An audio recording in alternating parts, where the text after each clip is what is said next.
All right, Javon, you've just committed to South Carolina. What are some of the emotions going on in your head right now? What are you feeling? I'm just excited, thrilled. Hometown, so I can't complain. I never thought, this would be an opportunity for me. So I just work my butt off and be able to get this. I'm just excited. Lost for words. Yeah, what makes South Carolina the right place for you? Well, like I said, it's home. The coaching staff believed in me. I was able to come on an official visit, and the players, seem real cool and chill, and I'm just thankful. I just feel like this is home. When did you get that feeling that this was home? Was it on the official visit? Was it before? What kind of feeling did you have, and when did it come for you? I want to say both, but I feel like on my official, it was like the cherry on top. I came on one of the best weekends they ever had here. They played Alabama football, and that was like a great atmosphere, great environment. So I just want to say it was destined, I feel like. And you took some time between the official visit and to make a decision after the official visit. What were some of the thoughts that were going into your head? What were some of the factors that you were weighing in making the call? Taking my time, make sure it's not a fantasy. I didn't want to just pick the school just because it's, USC. I wanted to make sure it was the right fit for me and my family. And I don't want to say I was in like La La Land, but I just wanted to make sure it was the right fit, not a dream. So once I realized it was real, it was no brainer. I got you. What was your family's reaction to the news when you told them, or what was their advice to you when you were going through? Well, they don't even talk about basketball. They talk about as far as degree and resources and what going to any school can do for you. So it just put the cherry on top that it is USC, but they was excited for me. They was thrilled. Yeah, what does the academic side mean to you? If you decided what you want to major in when you're going through this process, what were you looking for from an academic standpoint? Most likely freshman year, going undecided. Haven't made my mind yet. But academics mean everything to me. I know you can't really go nowhere in life without that degree or just academics in general. So, I'm going to try to take my time freshman year and take it from there. Well, let's talk a little bit about basketball growing up. When did you first start playing? What are some of your earliest memories from just getting the ball in your hand? I started at first grade, 7 years old, I believe. My grandma introduced me at BBC. I just started playing ever since.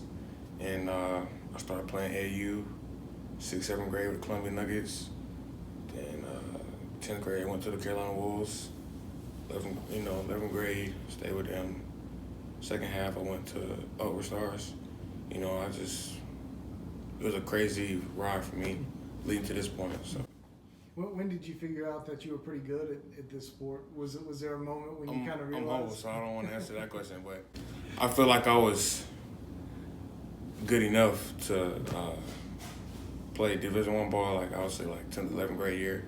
I went to Ridgeview. I transferred from Westwood, went to Ridgeview, and little did I know, but they were state champions. You know what I mean? Like they had state championship coaching and players. So for me to go over there and talent-wise be able to play with them, I knew I had a chance. I played with Malcolm, Georgetown, and Wayland. A lot of great players in the area, in the state, and I was able to compete with them every day. So I knew I had a chance. Yeah, when coaches have offered you scholarships, whether it's South Carolina or College of Charleston or whoever else, what do they tell you that they like about you? What do they tell you about your game that impresses them and makes them want to offer you? Physicality, how big I am, how much I weigh, and what I can do, like rebound, block shots, run, catch alleys, and shoot a three, and stuff like that. And they see a lot of potential in me. That's what a lot of coaches say, and they, believe in me. Yeah, growing up, do you have any games that stick out in your mind from when you were younger? Any shots, any plays that just kind of stand out that you look back fondly on in your basketball career? Talking about as far as other people or me? No, for you. You had any game-winning shots or any memorable comebacks or anything like that? Yeah, we was down about 20 against one team when I was with Columbia Nuggets, like my 8th grade year. Some of the players now that was playing then, they actually ranked now, and we came back and we beat them, and we ended up like winning by like a game winner. And state for Ridgeview, first year I couldn't play, second year I did, and we was playing here at USC Columbia Life, and I had like 14 and 10, couple putbacks, and couple assists, stuff like that. That was very memorable. March 3rd. Do you remember your first dunk in a game? I want to say 8th grade.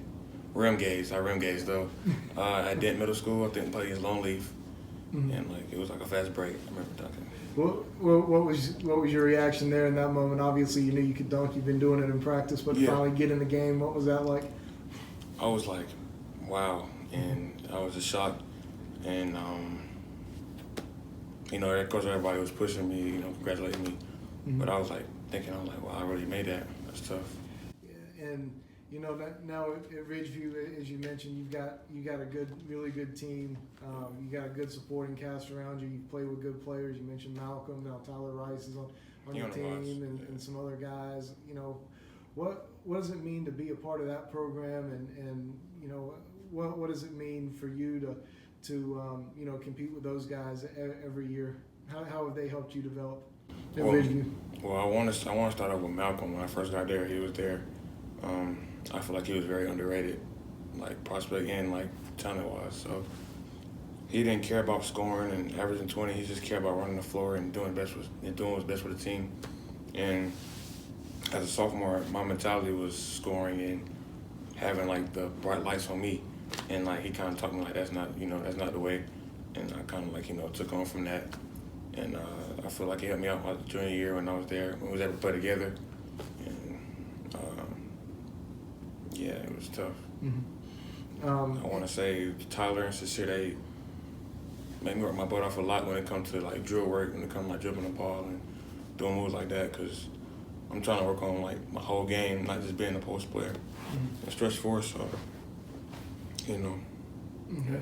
And tell me a little bit about your summer. How do you feel like you grew as a player? Started with the Wolves and played some of the Upward Stars as well. What was kind of the key for your summer and being able to earn so many scholarship offers, including one from South Carolina? Being humble and just staying the course. Of course, when I was with the Wolves, I was the go-to option, first go-to option. I went to the Upward Stars, and I wasn't like the first or second or third option, so I was just being humble and just waiting my turn. And but I feel like the keys was just everything I learned from like the previous years, and I feel like it built up to that moment. And just working off the court too, like off practice, besides practice and stuff like that. Now, with South Carolina, obviously, being an early signee, you're really important to them. What is Coach Frank Martin and the assistants, what have they told you about how they see you kind of fitting in here? What are the ways that they've recruited you? They didn't really do all the extra stuff, like, sitting here telling you lies or whatever. They just kept it real with me. And they didn't really talk about basketball as much. They just said what they can do for me besides basketball, because it's bigger than basketball. So that meant a lot to me too, because all that playing time and things like that, that's not guaranteed. So for them to give me things that I can do guaranteed, I'm like, it's just kind of hard to say no to. So.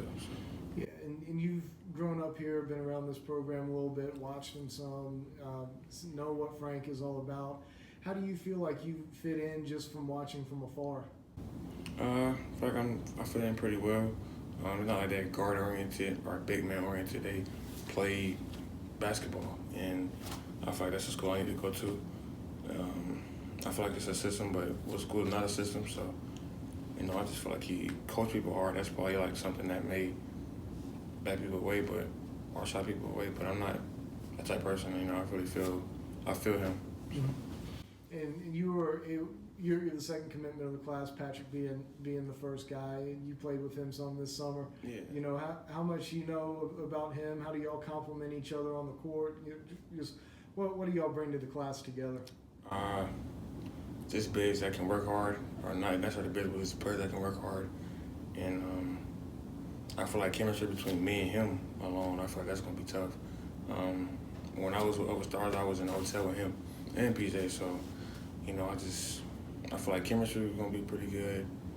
And as far as talent and skill and what we can bring to USC basketball-wise, I feel like we can make things happen here through our run here in USC. Now, Javon, I've asked you a lot of questions, but and you've given great answers. But is there anything else that you want people watching this video to know about you, whether it's something from early on in basketball or in this decision coming to South Carolina, or anything about the recruiting process, or there's some things that you want people to know? I did what was best for me. I didn't really let people's opinions affect my decision.